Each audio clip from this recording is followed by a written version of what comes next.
Crouch. Bind. Set.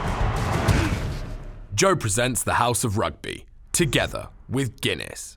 Welcome to House of Rugby, brought to you by Joe, together with our good friends at Guinness. I'm pleased to say, joining to my left, we have got James Haskell, the true foundations of the House of Rugby, alongside me here, as well as looking pretty smart at the end there, Chris Robshaw, 66 England caps. He's a real stalwart of the team. We're going to be speaking all sorts about Chris's career, but first of all, I'm in the hot seat. Alex Payne not here.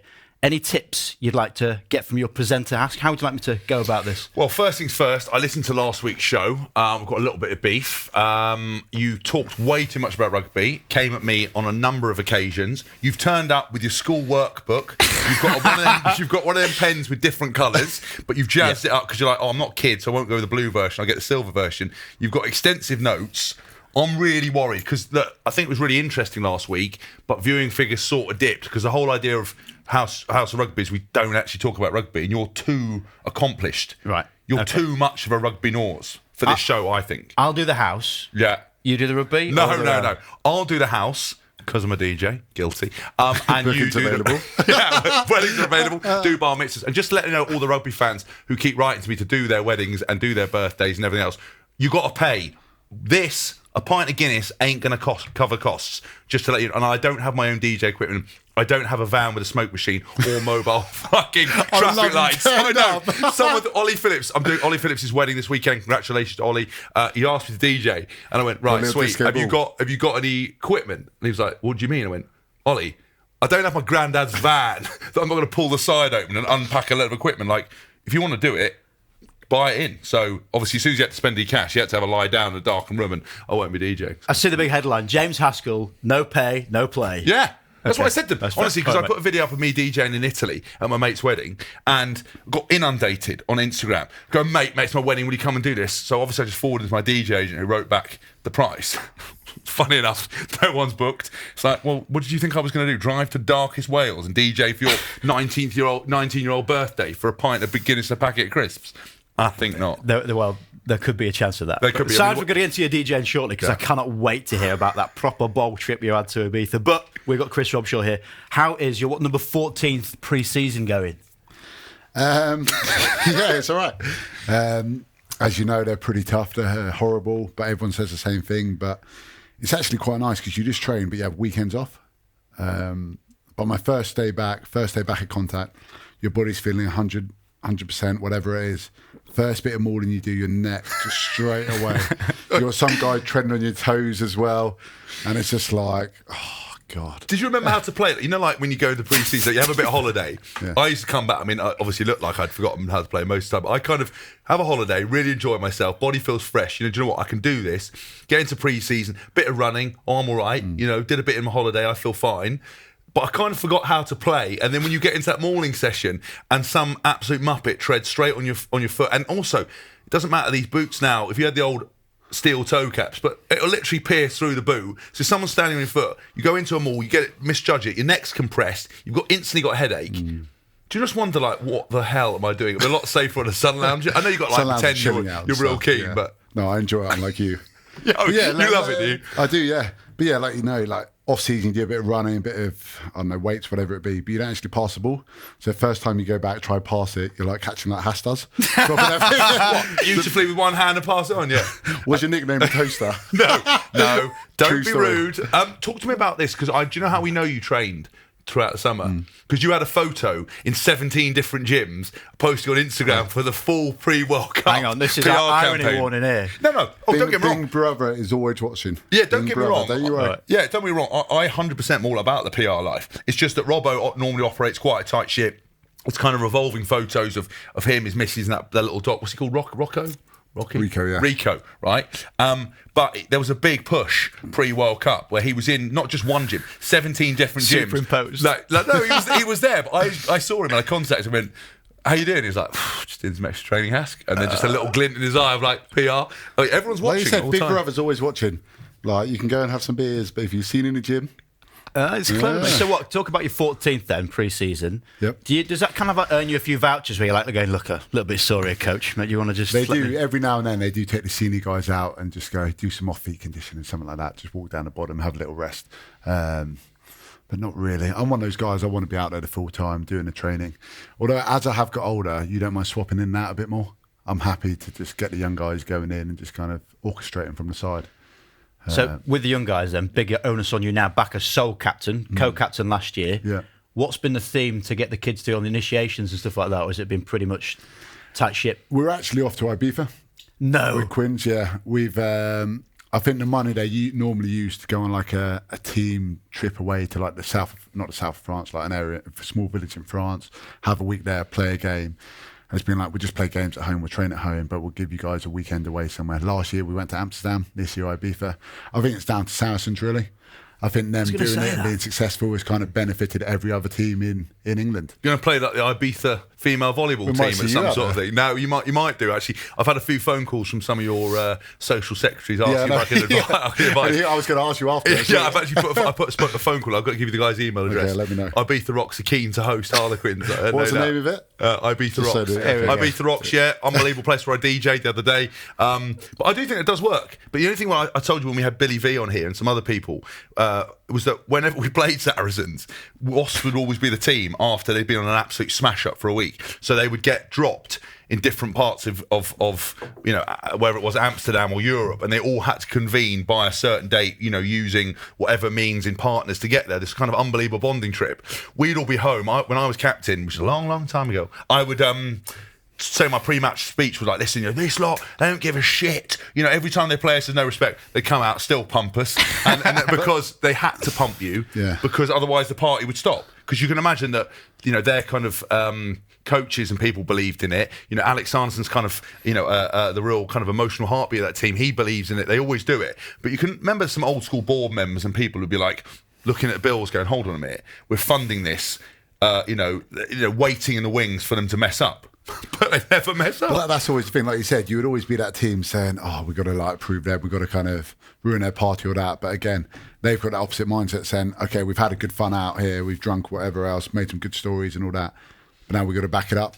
And they always said it was bloody hard trying to do that. They're all kind of drinking till Wednesday, which is not really what happens anymore, and then still going out there and winning. But because of them, Exeter have done it, we've done it, I'm sure a lot of other teams around. They didn't do it. Northampton, we did a few bits and pieces, but a few of those clubs end up, it's still a bit of a fear mindset. Yeah. It's like, I interviewed some of the Saracens, Mark McCall actually, for another podcast, or actually a show, I can't mention the name, and it's really interesting to talk about his mentality about stuff. And I think it's they do a lot of stuff because they want to do it and they're happy to break the mould. A lot of professional clubs do things out of fear. We've always done it, so we've got to do it. We've got to beat each other up on a Tuesday, because if we don't beat each other up on a Tuesday, we won't play well on a Saturday. And, we can't afford to have guys enjoy themselves. And that's why I think so much is said about these pre-seasons. I believe that a lot of these teams will be overtraining lads. They will be breaking boys before the season's even started, no doubt. And there is no need to do it. And it takes a team to be really brave and go, do you know what?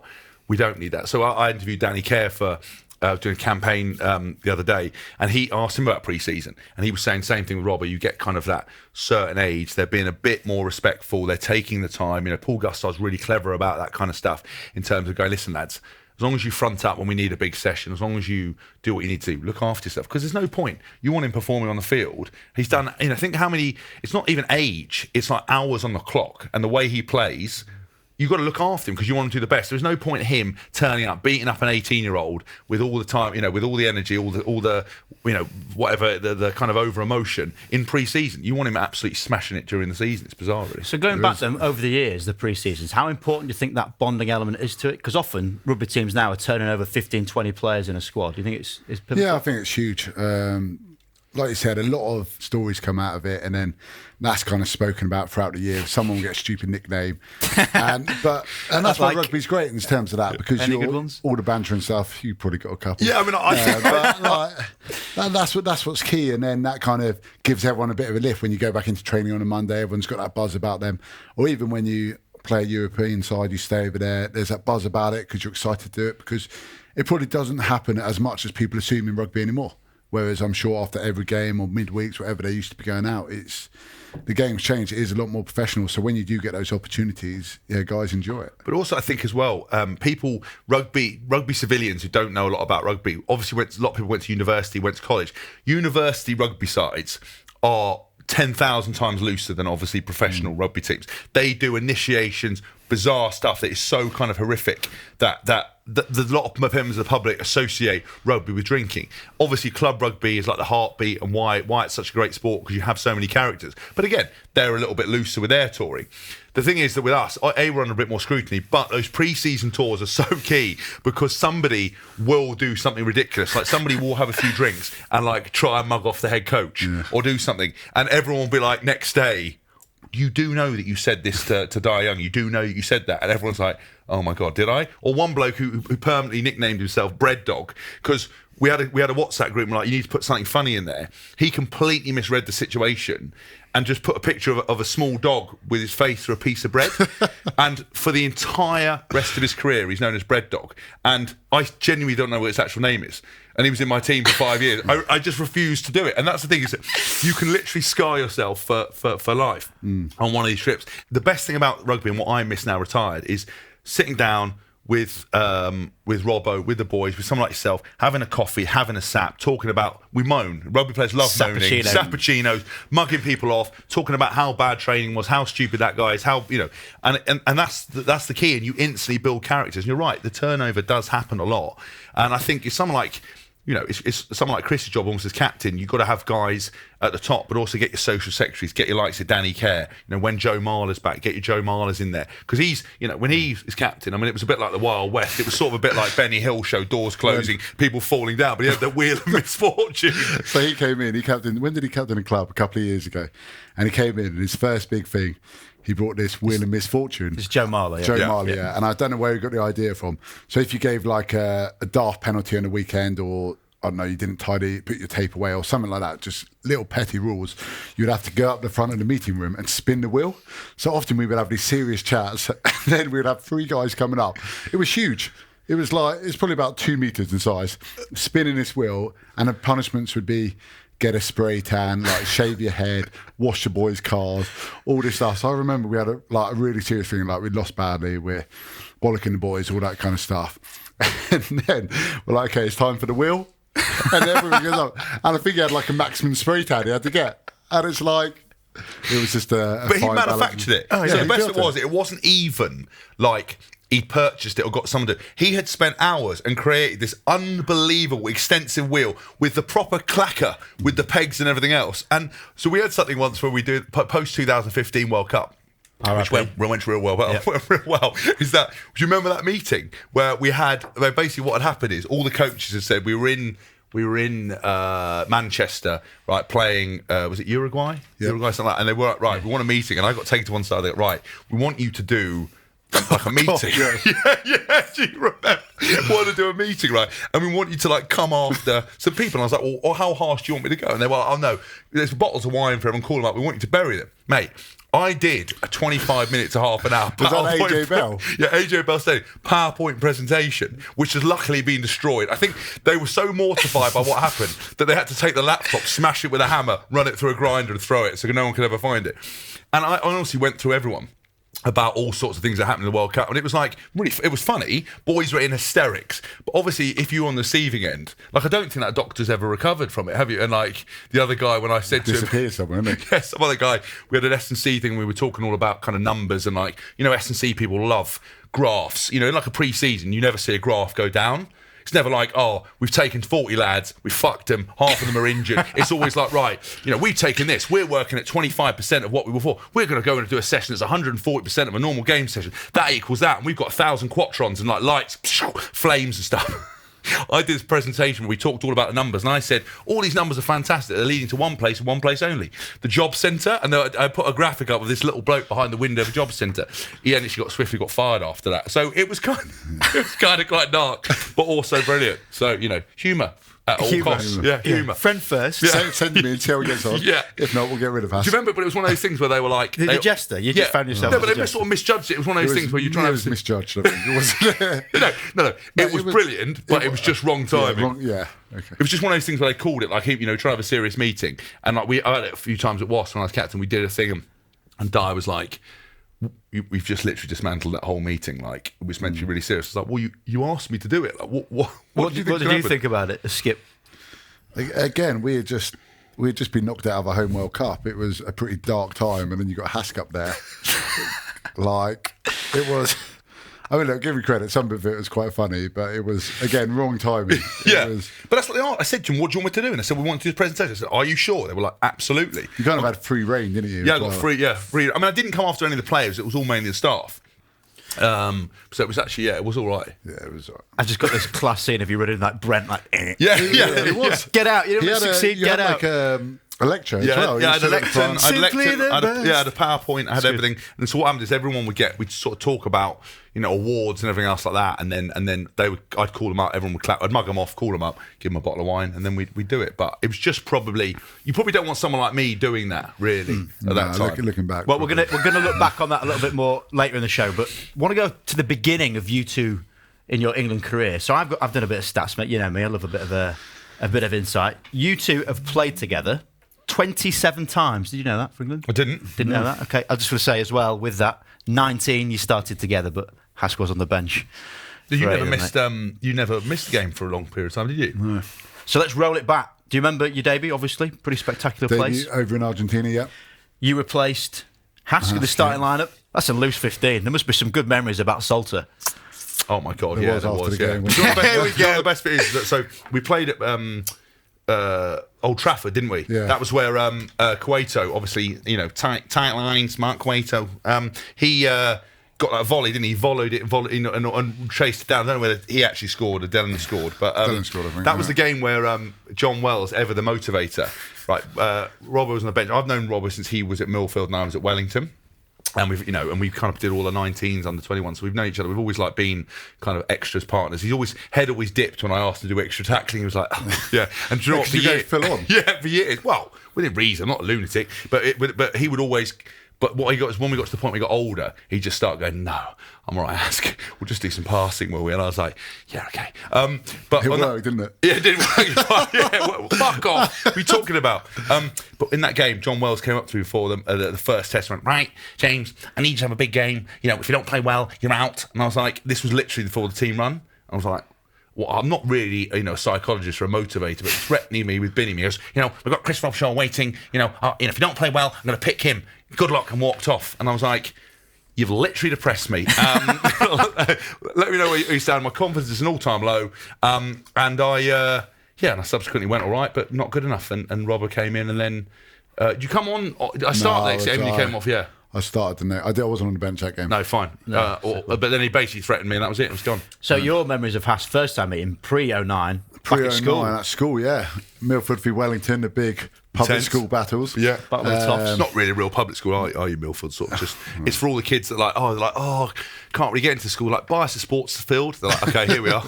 And I remember, we're there, these young boys, no one's got any muscle. All of a sudden, this giant of a man, he actually had a bit more hair as well, called Haskell, walks around the corner at 18. We were like, what the hell is that?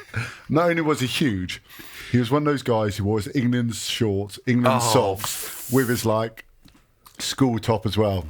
Yeah, it was a bit weird turning and up you to were about lessons, that size. turning lessons that with England shorts on and a blazer and a tie, but I rolled it. And then you saw him catch it, it was all right. Yeah, So, exactly. okay. Yeah, the toaster was back. Unbelievable wheels as well back in the day. You got me. There's another one actually. Who? When we played, when me and Hass played again, a little bit of rivalry between the two of us, trying to play six and stuff. Hass was playing, I was trying to get in. Quinn's played Wasp at Adams Park, so there's about 1,000 people there, not too many. And I got this ball, and I've caught it, and then Hass has whacked me, and I've gone down and dropped the ball, and he stood over me and just gone, shh. I was mortified about that. I was like, what the hell has happened? I know, I was mortified. I'm mortified. So for obviously the age group stuff, we were always, Chris and I always got on really well. We always did extra work together, and he's never been anything but kind of. He's not he's not outlandishly spoken, not not arrogant. Just really nice guy, always nice to me and him. Yeah, there's always competition in the back row, and it's like. I think, Chris is of my mindset that, once you're on the training field and you're trying to be competitive, you'll have a go. But once you're off it, being, head down, being arsey, being a position hater. Like I know loads of players in the Premiership who are position haters, who won't like anyone else. you know that you're not going to get chosen by that. So he was always really accommodating, and I've always been the same. But what happened before that game is Craig Dowd had got into my head. He was like a coach, and I was easy to wind up, and he was like, oh, Chris Robshaw's doing this, he's coming at you, he's doing this, he's saying that, you need to fucking do this, so I was just like, bah! And honestly, I banged him, gave him that walked off, and I was like to myself going, why have I done that? Like, what? I honestly said to him after I walked on something, I am so sorry. It's like, I said, Rob, Chris, I don't understand. Like, there was nothing. He didn't get up, didn't mug me off, didn't even try and fight me. We just had a conversation. I honestly apologise. I was mortified about it. It was ridiculous. But after that, we've been all right. Yeah, we've been the best of friends as ever we were. The rivalry is really interesting because when that whole debacle around the World Cup with the out-and-out 7, the whole 6.5 chat which you had, it was pretty much like you two united about something. Obviously, the public had a lot of opinion on. But how did you really find that was between the two of you? Did it change any type of dynamic between you? No, I don't think so. I was in a weird situation. I mean, you can talk about kind of the experience there. I mean, I think, look, I said it before on a load of shows. I think when you have a situation like 2015, I think a lot of people kind of jump on bandwagons. A lot of people jump on headlines, come out with stuff that isn't accurate. I've never been involved in a squad that was more hardworking. From the coaching staff to the players, we put ourselves in dark places. We did stuff. Obviously, for he doesn't have to talk about it now, but for Chris, there was criticism unfairly. I was on the field.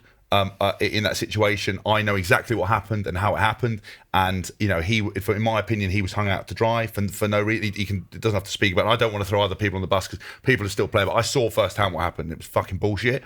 That back row thing was really interesting because that World Cup finished, and I think he was probably, he can put it in his own words, was like nervous about whether we were going to play again. I thought I wasn't going to play for England again. Eddie came and gave us both an opportunity to play together, and we came together with Billy and really bonded. We'd always been mates. I think he felt really empowered. I felt empowered with Eddie. We felt like we had a job to do, and rugby pundits and old school rugby people are kind of the bane of why the game is not as professional as it should be. They have beliefs on what a 7 should look like. They have beliefs of how players should play, and I think it's rubbish. I think there's specific roles, and I think the reason the back row we had was so good is we complemented each other. We could each do a bit of something. We each had our standout points, and it worked really well. And do you know what? There was 2 really standout moments for me with him was when we finished, because I knew I had these 6.5 shirts, and thank fuck we won, because they would never see the light of day, and I wanted to do that because he got so much shit about it. I got so much shit about it. And also when we came back and we played Wales at Twickenham, and we beat, it gives me goosebumps thinking about it. Actually, it's bizarre. I don't even care about rugby, no. And when we beat Wales and how emotional he was afterwards at Twickenham, how it almost kind of like buried a hatchet because he's a quiet guy and reserved guy, and each player has his own kind of cross to bear and deals with their own criticisms. And I think sports fans and people forget now that what's written down is not just yesterday's shit paper. Everything stays, everything perpetuates, everyone has a strong opinion. And I think it was 2 moments for me that really stood out. Was winning that with him, and I've got that photo in the house of 2 of us, because we kind of been through everything together, him in a different respect, me in a different respect, but also just that moment of coming in and how emotional he was, and being able to sit next to him after we beat Wales at Twickenham for that the next time we went there, and to kind of bury those demons and then to do it. I think it was really important and really kind of really great. You're not along there, Robbo. You agree with the whole emotions of it? Yeah, I do. Look, after Wales, it was tough, and like Hass said, it was a dark time for me. I couldn't hold it in, and the fallout of the World Cup and whatever else it was. Myself, Hass, a lot of players, and a lot of haven't unfortunately got the opportunity to play for their country again. Eddie came in, gave me an opportunity, gave Hass an opportunity, and hopefully we repaid him. And I think that's what Eddie's so good at, giving players that confidence. You just found power, didn't you? You just felt backed by him. He does, and that's the thing about him. He knows how to work people. I've never known a better team manager or team kind of getting the best out of people. And he was so good at that. And I remember that game against France, and we'd come in everyone's party, like partying in the change room. Billy's doing his dance. People are popping champagne, spraying everything, and doing acting a bit like idiots. And Hass just walked over me and just gave me a wink. I was like, "You right?" He goes, "Just wait a second." Off he trotted, came back with his 2 6.5 shirts, and I was like, and it was classic. It was brilliant from Haskell. It was a nice moment because we'd had a fair amount of stick throughout the whole thing. Eddie saw the funny side of it, which is always a bonus. And and it's a nice memento. I've got my shirt somewhere at home with you. Still. Yeah, of course I've got it. I think I just think it was like a magical thing, and I've said it before, and I know Eddie had his critics, and I think you do a lot of stuff with and speak very well about kind of business and the importance of kind of leadership and achieving goals and the methods for success, etc. with what you do with corporate people. And I always reference Eddie, and it's not because he gave me opportunities and he empowered me and he gave me another chance. It's because fundamentally he understands the difference between being people focused and task focused and that balance. And there's been better coaches, but they haven't grasped that. There's been harder working people, there's been less harder working people. And I think what's really interesting is that he looked at Chris and he'd said what he'd said beforehand. And that's what pundits do. When you're not involved and you have no emotional interest, you can say what you want. And that's the danger of people with no common sense, not reading between the lines and not being able to differentiate. So when he became England coach, he gave Chris a remit and was like, right, I want you to be a key of cornerstone at the breakdown. I want you to be the workhorse. I want you to put numbers out there that nobody else will do. I want you to run back 40 metres and chase. I want you to harass people. And once you've got that, they've got that thing. I want you to be the link man. I want you to carry. I want you to constantly play, all the games for me. You get that. For me, just say, listen, I want you to bang people. I want you to be the physical presence. I want you to carry. All you got to do is carry hard and hit people. That's all I want you to do. You don't have to do anything else. To each person, he did that. And do you know what? We would sit in a meeting and he would say, at the end of the meeting, Haskell, you got anything to say? Chris, you got anything to say? He turned to his leaders. We felt like we had ownership of it. And it's not rocket science. And especially for someone like the way Chris plays, in my opinion, is that he the way he said about pre-season. If you wind him up and you go and say to him, listen, we believe in you, we back you, he'll run himself till he can't fucking run anymore. He's 100% a team man. He's a great team man. He's 100% committed to it. And I think that's what's important, and that's what I've noticed kind of through my career, and why we've had such a good time, and why I'll be really, why it's some of my fondest memories. And I think why, we might come on to it later, but you not going to the World Cup, me being retired, it's like sad that we'll never kind of recapture those moments and not get a chance to do it again, because it was so special, Yeah, we're definitely going to jump back into this. It's so intriguing. I can't run anymore. Yeah. I'll be team manager, social sec, tour DJ. Well, we'll get on to all that, but it's going to happen. But first, a chance to tell you a little bit about Joe's new show, Liquid Football. Absolutely brilliant. I don't know if you've caught this week's episode, but it's fantastic. Kelly Cates, Steve Sidwell and John Walters talking all about pranks gone wrong. And get this, they did a footballer FaceTime. So they get 3 people each. They have to try and FaceTime them. They get a point if someone answers. So off the top of your head now, international rugby player, who would it be for you, Robbo? Probably Marla. Yeah. Are we going to challenge this and actually make it happen? Or? We can do it. Mine would be Rory Best, Carl Sinclair and Ben Teo. You're listening to House of Rugby from Joe, together with our friends at Guinness, of which there's a nice sample in front. Really interested now to talk about where we were there about the England side of things. And Robbo, for you, it must be slightly strange at this time of the year to not be in that England scenario. How are your thoughts on that? Yeah, it is. It's always tough, and I'm sure Haas went through a similar thing as well, that you get a phone call from Eddie in the summer, and when he calls you, it's not normally good news, unfortunately. I answered the call. He told me what he thought. I kind of, as with Eddie, you kind of accept it, and then that's kind of it. Not a lot of disagreeing, is there? There's not a lot of disagreeing, and then you kind of, look, it was tough to take, because realistically, you're probably not going to play for your country again, which is what you've always dreamt about doing. It's been such an honour to do, to whether captain them or play for them. It's always been pretty special. So to miss out on that, and especially after the way the last World Cup went and the disappointment with that, I wanted another shot at that and an opportunity for that, but unfortunately not to be. I had my sulk, I had my mope, and then you try and move forward. I actually did Sky Sports on the last, when England played Wales at Twickenham. Yeah, you did it better than him, so thank you. You didn't have a shing shong. And then it was actually the first time where you see some of the guys again, because they've been off in camp, you haven't seen them, you catch up with some Jamie George knocking around Faz and guys like that, and you're there pit side, and it's just like, that's where you want to be, isn't it? At Twickenham, 80,000 people playing against Wales, a great side, and it's like, yeah, these are the days you miss. Yeah, it did a bit. I felt once I was okay there, and then I got home and I was like, it's kind of it. That's what happened to me. Like when I've been injured, so that there was that when I did my toe and there was something else. I sat through the autumn and I watched you boys play, and I like to be involved in Sky. I like to interact. I do enjoy all that kind of side of it. But there were moments where I found it really hard. And then actually I saw you last week, because obviously on Instagram, Big Brother's always watching.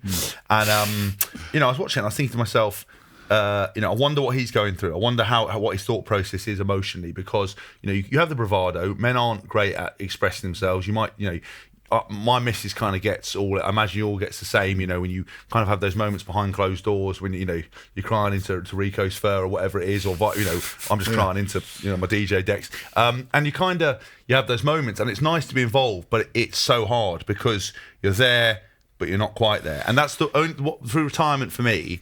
The worst is for me is when I see England, or I see the guys at Saints, or I see guys doing stuff, and I'm like, the only consolation is I couldn't do it if I wanted to do it.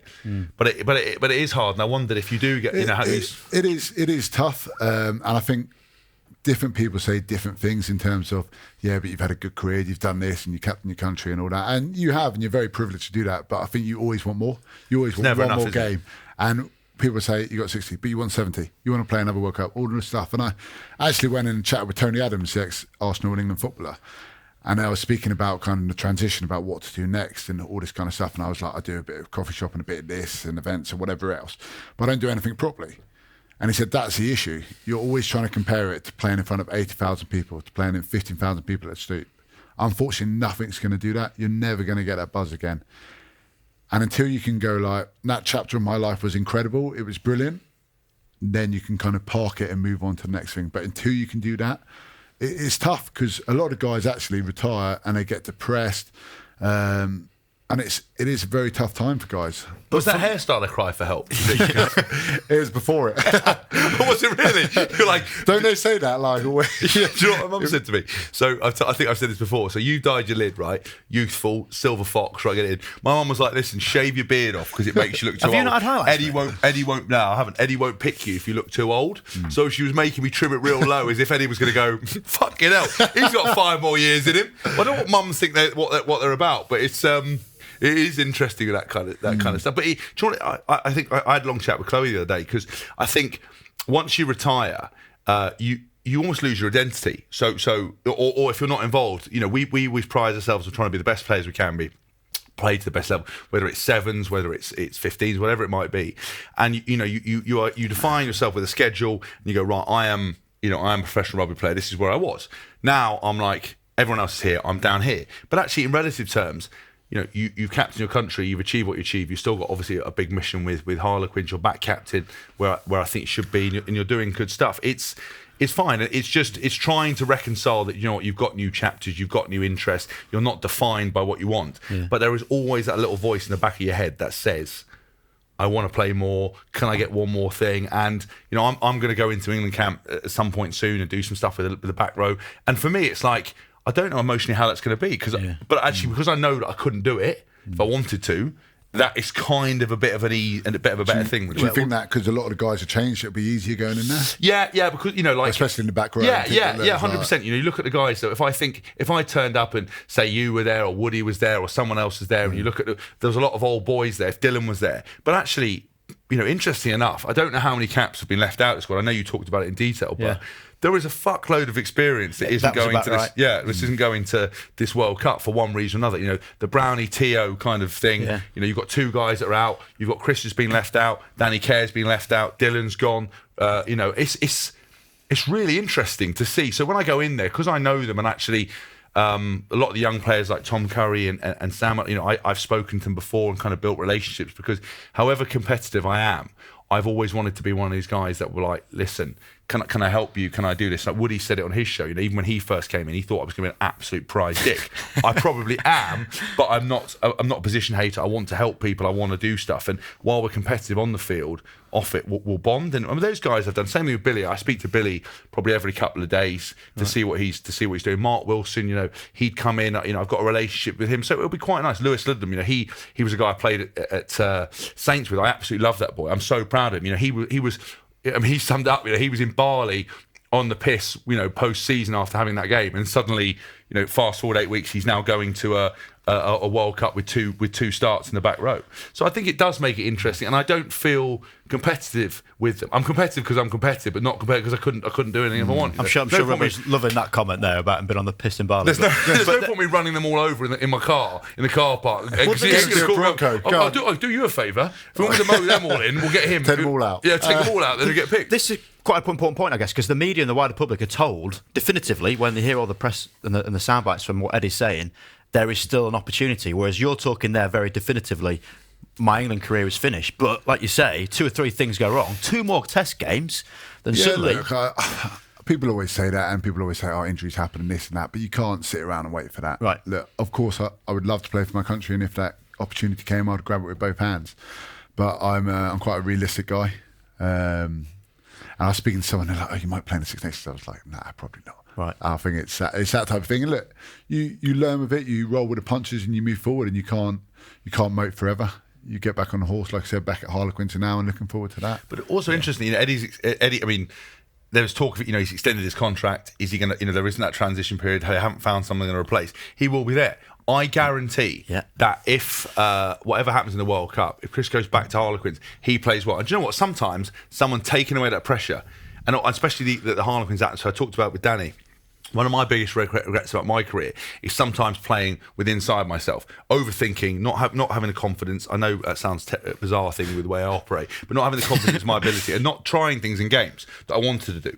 There's been a few moments where I've done some things. There's a few, if you look in the deep archives of YouTube, there's a few highlight bits. I look at Danny and go, he's always tried whatever he wanted. Chip and chase, do this, fend this, do that. And I think that once you take that pressure off, you've got however long you're going to play rugby. Yeah. You have got literally nothing to lose. You're playing with a good set of boys. Quins went well last season. Didn't get to where you wanted to do. That can play amazing things. And before you know it, if you told me after 2015 that I was going to go on and start, 7 for England and play more and play the best rugby of my life, I would have fucking laughed in your face. But it happened. Yeah. If you said to Chris after 2015, will you play for England again? Will you win a Grand Slam? Will you do this? I think he probably would have said, I don't know what you're talking about.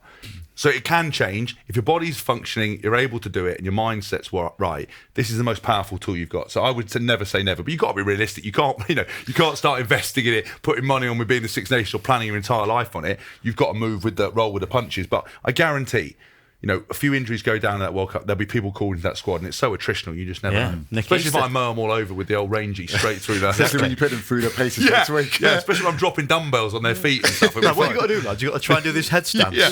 What you got to do when you do a deadlift, you've got to bend your back, and then curve your neck down. So you mentioned the Quins thing, really interested on that, because Brownie and Danny Kerr, 2 of your friends for a long, long time at Harlequins. Does that sometimes make it easier that you're alongside them, or does it kind of inspire you guys to change the direction of what it is you're doing? What, in terms of them not going to the World Cup? Or look, I think we're all pretty similar. That of course you all want to be there and stuff, but I think when you've got guys back in the club like that, especially as you get a bit older, in pre-season, you look around and you realise you're probably the oldest player here by about 5 years. So in terms of that, it's nice to have some of the older guys around, kind of some of the leaders as well, helping to run sessions. Otherwise, it's always you speaking, it's always this guy speaking. Whereas when you've got a couple more guys, it's nice to have them. And look, they're quality players. They're a bonus to any team. Do you chat about it? Is that something you've spoken about? Not really. You have the odd thing. Brownie would have had a few words, a bit of moan about it, wouldn't he? No, I expected you to divulge, but I know Brownie, and and I love him. He's a good mate, but he's not a man that ever sits down and let shit roll. He would be livid, but everyone is. I would come straight in. I wear my heart on my sleeve. The first thing I would do if something had happened, I would just gone, Chris, we need a coffee. This is bullshit. Let's have a chat. So we know where you're going to be watching for the first 2 weeks, which I'm sure you're going to tell us about, which is just ridiculous. But Robbo, what about you? Where are your thoughts going to be around the World Cup? We're going to be playing. The season starts, or the Premiership Cup will start, so we're playing in that. Hopefully I can get the odd corporate gig as well. Available. Keep paying the mortgage. Surely you've paid that off, all the deals you've done, haven't you? For the second property, I see, right? Holiday home. Just relentless. Look, there'll be opportunities and stuff here, but no, I'll be here training, I'll be here playing with the club. So yeah, nothing too crazy. Right, come on then, let's hear it. No, okay, this is where will you be watching the World Cup? Is this because I turned that one down? Yeah, probably. Wait, you couldn't do it. I'm in the slips. Listen, I will take the amount of gigs you do. I will happily sit nestled in your slips, catching, beautifully with these unbelievably skillful hands. Probably not catching. Probably hit me in the teeth, and I'll catch it at the second time. Actually, do me a favour. Tell us then. Right, so I'm going to Suniva Fushi in the Maldives. I am commentating for guests at the hotel for some of the key rugby games. And the best bit is that since I posted the photos of the floating cinema outside, I've literally had messages from people going, fuck off, mate. That can't be real. How did you get this? You lucky bastard. I mean, even you, one of my biggest critics, skeptics, were just. I just clapped. It's hard luck, and they'll be in Japan. Full spiz after that. Who are you there with? House of Rugby are going to Japan. no. Joe are going to Japan. We're going to be doing live shows. We're doing podcasts. Alex Payne. I can't imagine. You know what? I reckon the way he's going to travel is full linen suit, Panama hat, the full tourist. I would just be in my average to middling gears with terrible shoes. V-neck t-shirt. Yeah, just full V-neck. Normally it was, when I was younger, it used to be just a deep V down to the belly button. But as I've got slightly more respectable, it's just a small V. Well, go-to question, WhatsApp though. How quickly is the culling of the group? When you weren't selected, is it? Or when you leave? Yeah. What England stuff? Well, they're making you one every time. Literally before you've actually left. Sometimes the England one, honestly. So on is it Tuesday normally? So say it's a normal test week, so Saturday to Saturday. Monday, Tuesday, you'll have everyone in there. So you have 31 guys in, but only 23 due to the EPS can stay. So you would have trained on the Tuesday afternoon, which is like the hard session. And before you've even got back into the change room to look at your phone, it's a message from the team manager. Please see Eddie before you leave. But do you remember how bad it was with Graham Roundtree, though? Do you remember it was like way worse? So basically, on the Tuesday morning, so you had to see Eddie, and Eddie would be like, mate, we're not going to keep you in this week, we're not going to do this. But with Graham Roundtree, it was literally, you come down for breakfast, and you'd be eating, and he'd appear, right, silently, and he'd tap you on the shoulder, he'd be like, can we have a chat? You'd be like, ugh! So what I do is I didn't used to go to breakfast, I used to hide. My idea was that if he couldn't speak to you, he couldn't get rid of you, he couldn't drop you. It worked, but even then you'd be like walking down to the training centre at Penny Hill, and he'd come out of the bushes, he'd like be camouflaged, you'd never escape. So it was pretty painful. I think with Eddie, he's always he's direct. He doesn't bullshit you. He tells you exactly how it is, to the point. And I think that's the best way. You can't really sugarcoat that type of thing, can you? No, definitely going to pick up on the Eddie Jones stuff. Well, this is House of Rugby from Joe, together with our friends at Guinness, with me, Rob Vickerman, James Haskell and Chris Robshaw, and we're going to get into a bit of rugby now. I know you've been gagging for this, Hask, because you've been at your desks with your mate Craig David, sat next to you, talking about both selector and everything there. But Eddie Jones come out of it and he said, now, Wales, #1 ranked team in the world, are favourites. What are your thoughts on that, Robbo? Well, are they favourites or his comments? Both. Look, I think he likes playing mind games and stuff, and I think he's very confident with his side. Are they favourites? I think Wales are very good. They're very tough to break down. I honestly think it's going to be between England and South Africa this World Cup. And then hopefully England, you need a bit of luck along the way as well, don't you? But Why do you think South Africa? I think we went there, and did you come there a couple of years ago? Was that what? We went on tour there. No, I didn't. Busy that week, mate. No, I didn't do that one. I didn't get picked. He rested me and then never played me again. You rested and you dropped. We went there and they were just starting to come good. They've obviously shown in this championship they've gone on and won. I think we're playing the South Africans. They've just got that physicality that they only know one way, and that's over the top of you. So and if everyone that doesn't says work, that though, about do it again. physicality. Tell us more. So for people listening and watching this who hear that physicality definition, what do you mean by it when South Africa are? I think with them, like, you look at their pack as well, and they've probably got an extra 5 kg on every player, and they just know one way, and that's over the top of you. So they'll get round the corner, run hard. They'll get round the corner again, run hard, and they get round the corner. Run. If they don't make the gain line, they'll kick it. And as soon as they get the ball again, they come in one way, and that's over the top of you. So you've got to try and stop it. I mean, we went over there.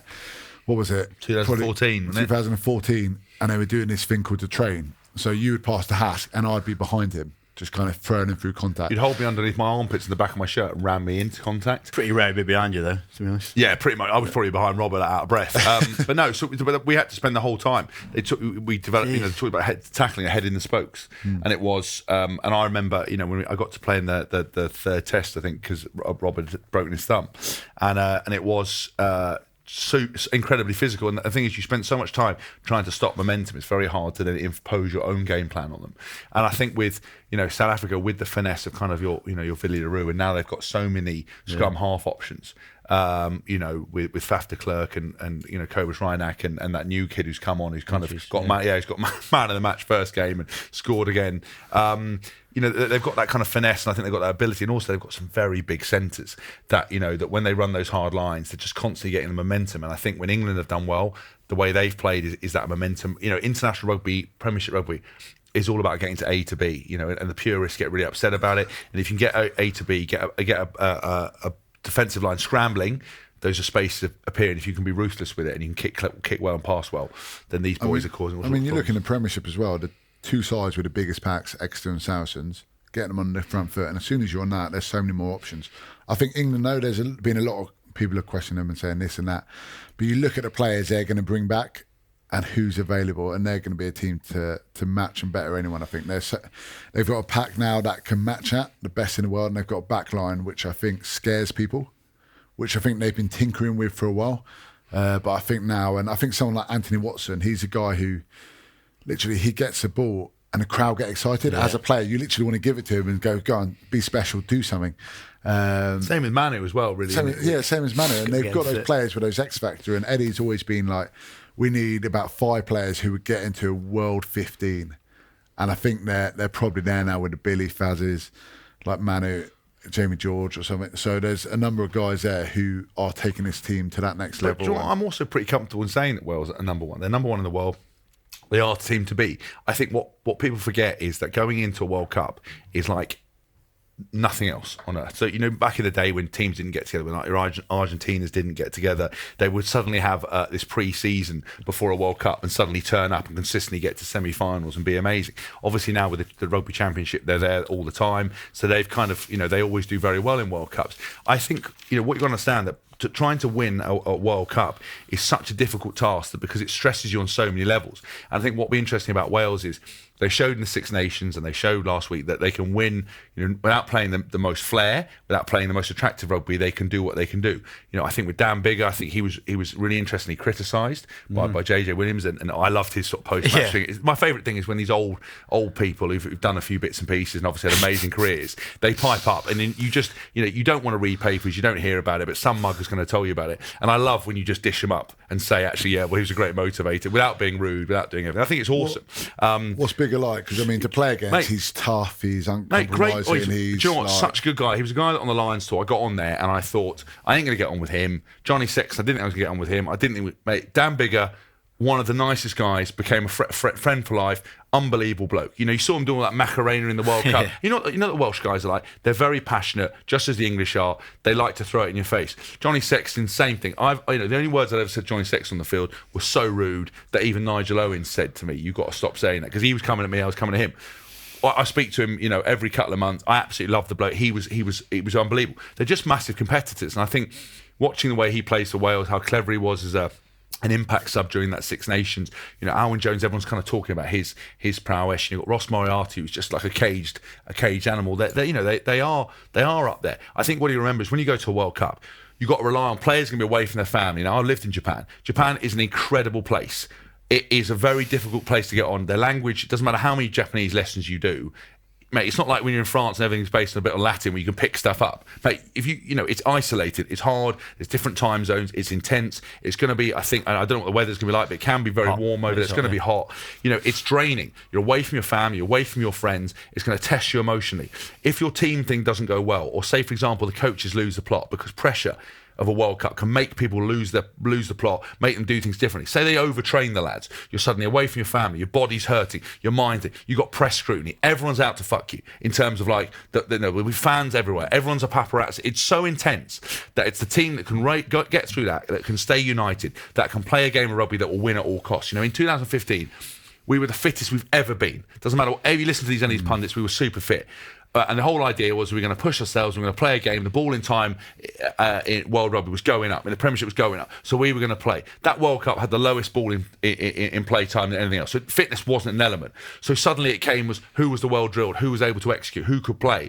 So it's really interesting to see how the tournament goes, and it's going to be such a mental test that I think there are other elements than form, and I think form going into World Cup matters nothing. What's important is, has your team been to a dark place emotionally? Have you actually played games where you've tested yourself? Have you been behind and come back? And that's why with New Zealand, people written them off. They've had a few problems. Mate, that team's been behind a few times and come back. They know how to win. South Africa have learned how to win. Wales have learned how to win dirty. England have had times where they've messed up. Ireland have been a number one team in the Northern Hemisphere for a period of time. They had a shit Six Nations. I wouldn't rule them out.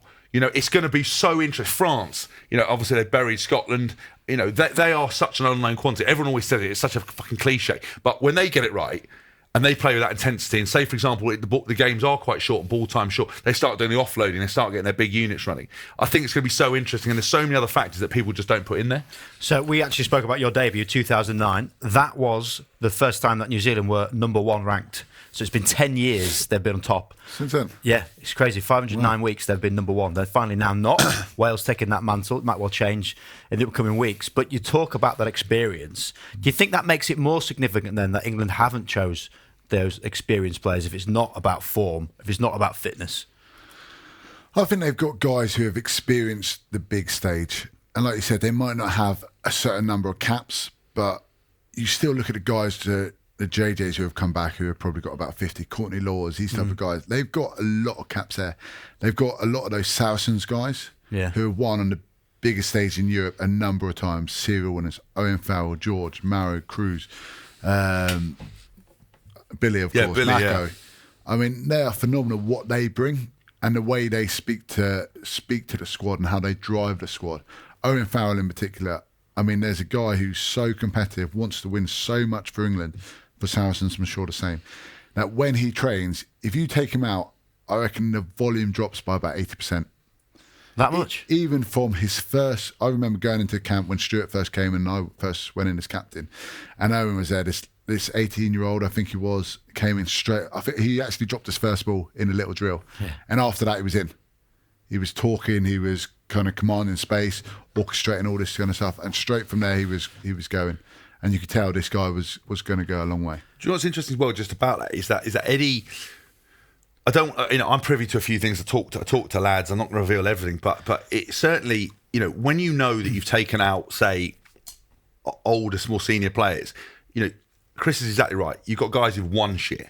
Right? Winning stuff is more important because you know how to win. And Sarri's had their years where they lost and they came back and won. There's boys in there that have experienced it. There's boys in there that have been in that last Six Nations with that balls up in Scotland. Where everyone said, are they mentally right? Yeah. That was all just rubbish. It's just lip service against stupid press. Of course they are. They put their foot off the gas. The one thing about Eddie is he has talked and done so much on scenarios, on leadership, on getting those boys to speak, teaching them, educating them. Because that is one thing in rugby, and we've talked about it in shows before.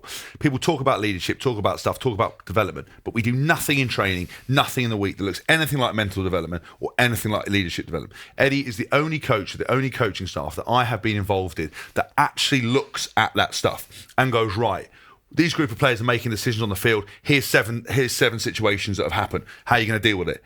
No, don't you speak. You always speak. What are you going to say at the back there? Suddenly you get to young players who don't say anything because they shit their pants. What are you going to do? How are you going to do it? Actually getting someone in to teach people how to communicate. So, a lot of times in teams you have situations where it's very hard to have difficult conversations with your teammates. And that's why I admired Dylan so much, was because he would call people out. He would call out his peers, he'd call out people, and it's hard to turn around to say to Chris, actually, do you know what, mate? I don't think you're towing the party line. I don't think you're doing this right. So Eddie has done all of this and thrown this in the mix. He is, for all the bravado and the hand grenades he throws in the media, he is a really considered man. He's got great people around him, especially Steve Borthwick and Neil Hatley, who do this, and John Mitchell will do this work.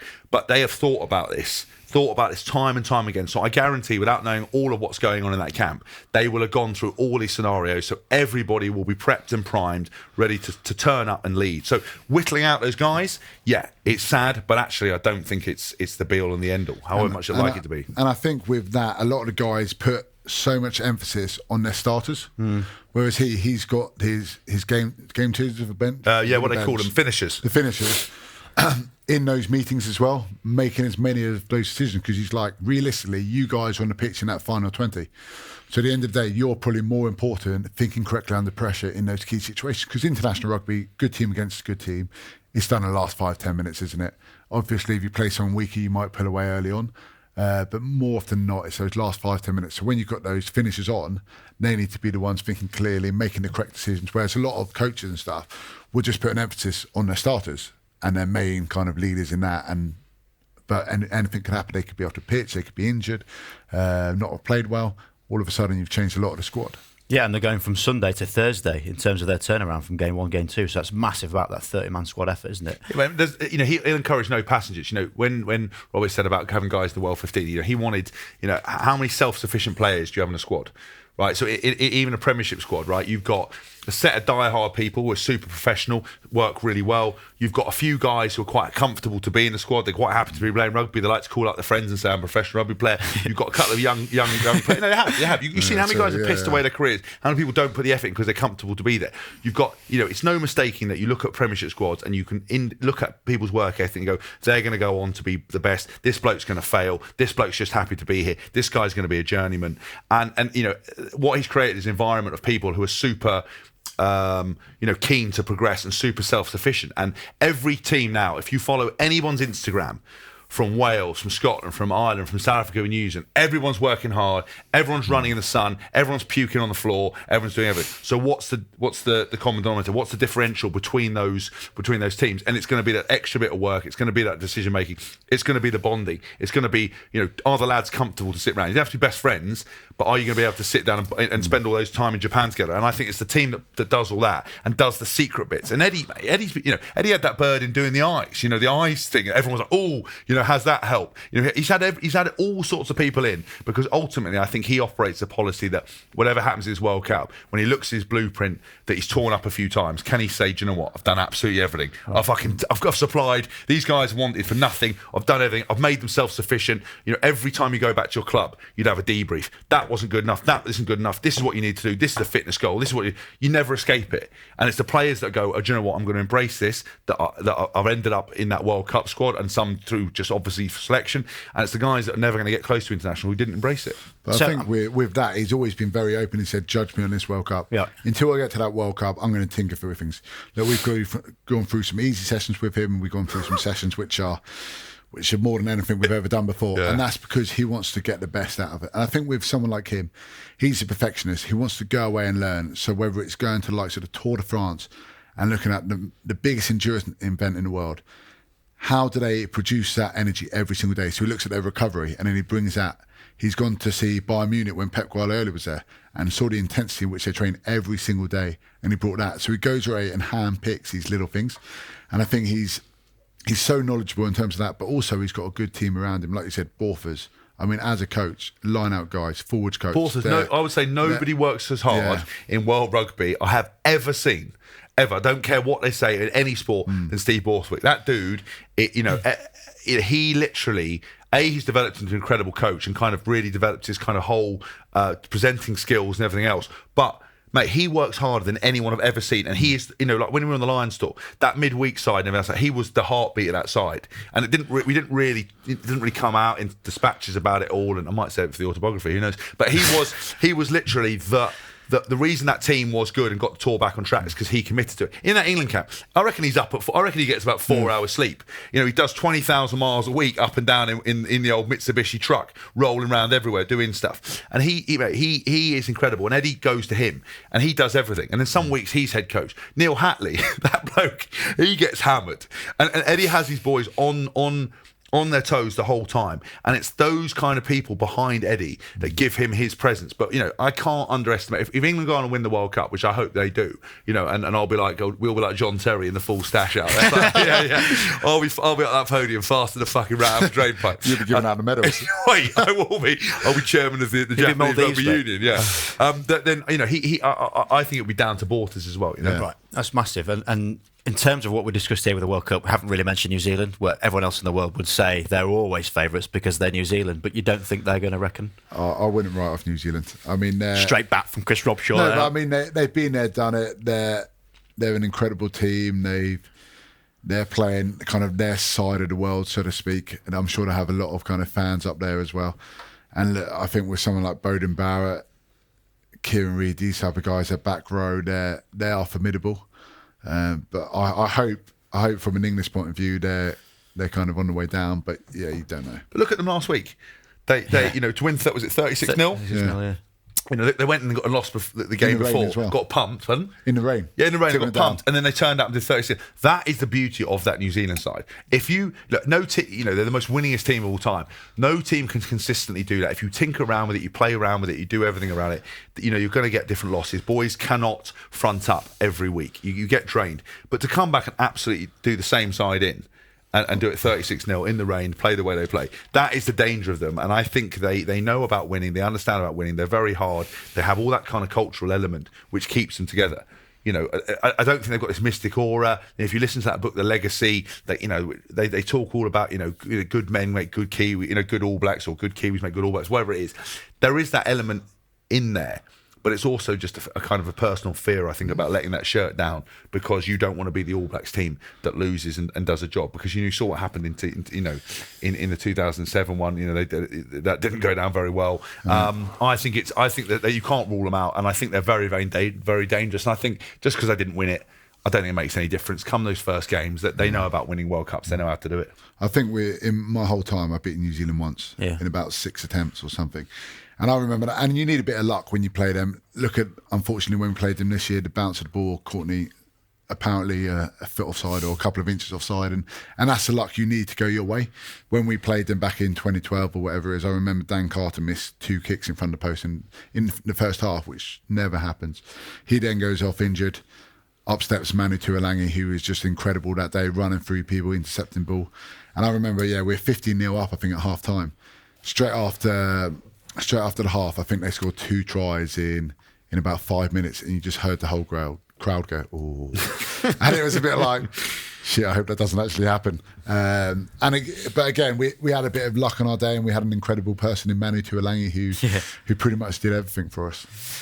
Okay, well, that is insightful. Now, I know it's time for your favourite moment of this session that we have here. It's time for the Guinness Perfect Pour, our weekly test in 119.5 seconds, because that's how long it takes to pour the perfect pint. And we threw it out to the Facebook group, didn't we? Put it out there. Yeah, we did. Didn't even know we had a Facebook group. We've got one of those as well. Yeah, that's Facebook good. Well, Charlie, Kite, there is a T-shirt on the way to you. Have you seen these T-shirts, by the way? Yeah, they're unbelievable, aren't they? They're good. Why do you not wear them? We've got merchandise because we haven't had it delivered yet. They've just got the samples. But there are some great ones. We're going to do. Hopefully, I need to just talk to Evans the man, but we're going to do a limited range. So once they're done, they're done. But we'll get you like that, giving it all, with something. Send it my way. Yeah, we need to come up with a quote like, what's your line? Oh, I love pre-season, and your neck will be on backwards or something. You still can't turn this way. Got to do it in style. Like, we've got a GQ judge here. We've not even mentioned it. Wait, grooming. I told you about the grooming. When are you going to send me them bits that you don't use or hook me up? I always need They're like Christmas presents, mate. They're just in the bathroom. Hook your brother up, mate. I can't afford it. I can't afford anything now. So any beard stuff, Hass, mate? That's about all you need. Yeah, I do actually. Well, I told you I did this thing for Vickerman, and I was doing my chest, and unfortunately I put my head down, and the Vic got caught under my beard and melted a hole in my beard. No one told me. Rude. But do you want to know what the topic is? Yeah, Charlie Kite's thrown it in there. It's going to be a touring 15. So of all the tours you've been on, I want to hear 15 of your best touring.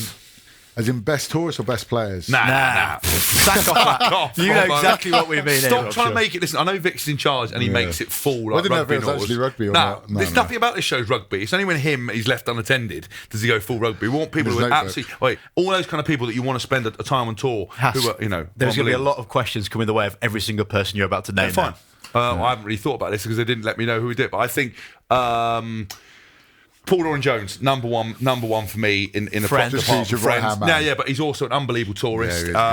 Great drinker, real emotional heartbeat. Obviously I won't go into too many other details because he's a married man, but he's fantastic at lots of areas. Hooker. I've got to say Dylan Hartley. I love Dills. He, for me. Great kind of guy on the fines, won't let anything slide, will keep discipline amongst the troops. Great man, when he goes hard. He's got a good balance to him as well, doesn't he? Train hard, but also enjoy it. See, I had Keith Wood there. Keith Wood. It's not 1935. Yeah, we haven't talked with him. How old do you think we are? Keith Wood? You were Quins briefly with him, surely, though. Mate, he's so old. How old do you think I am? Rugby North. Forget Keith Wood. Yeah, I think Dad would like to talk with Keith. 50. Yeah, forget Keith Wood. There, mate, isn't he? Come on. We know. Where are you getting steamed up with Keith Wood? You've been watching. I tell you what you do. You've been watching Lions 97. Yeah, you've been watching Lions 97 and Mickey Skinner Bosch videos. He's not in our six. I better just cross out John Bentley. Yeah, forget John Bentley. Bentos are our lads. I tell you what, number 3, who are we going to have on that? Coley.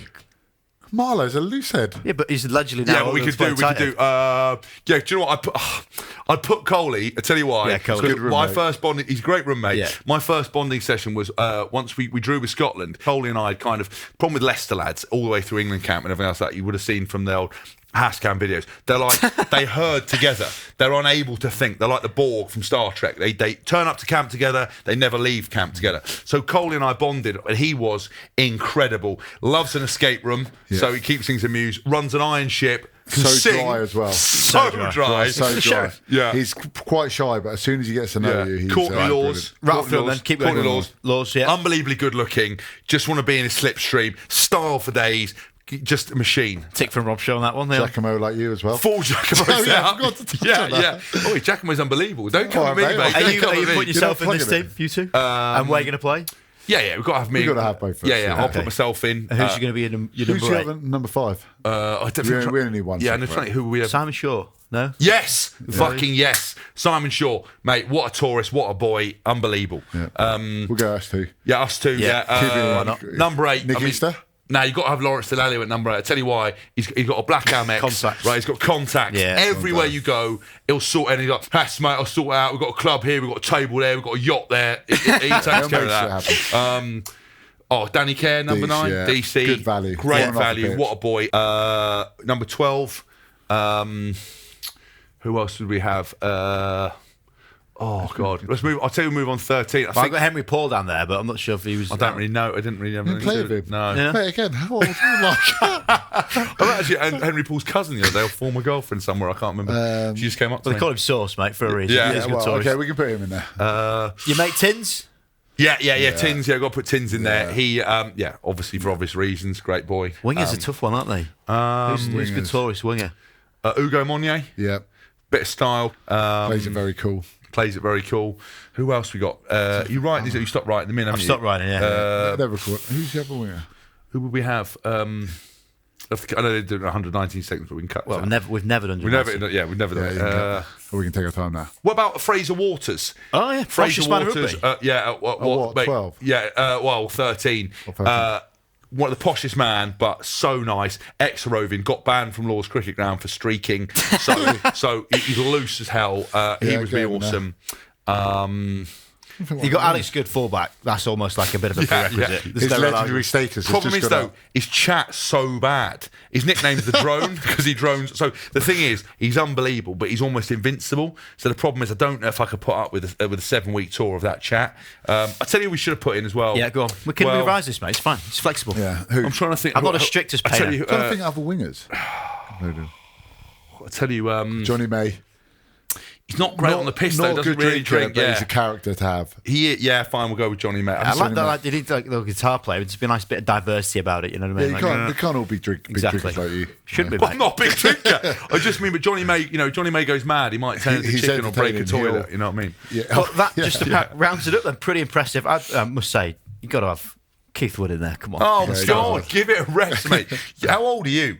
I'm your age, mate. Yeah, You know, you're I'm actually a bit younger 34. than You're you. 34. Listen, Both Keith our Wood 30s. was incredible, but he's too old to be All in this right, team. mate. Well, you're lost because he's a great We man. might as well get Jason Leonard in there as well. Oh, Because fun bus, the would be.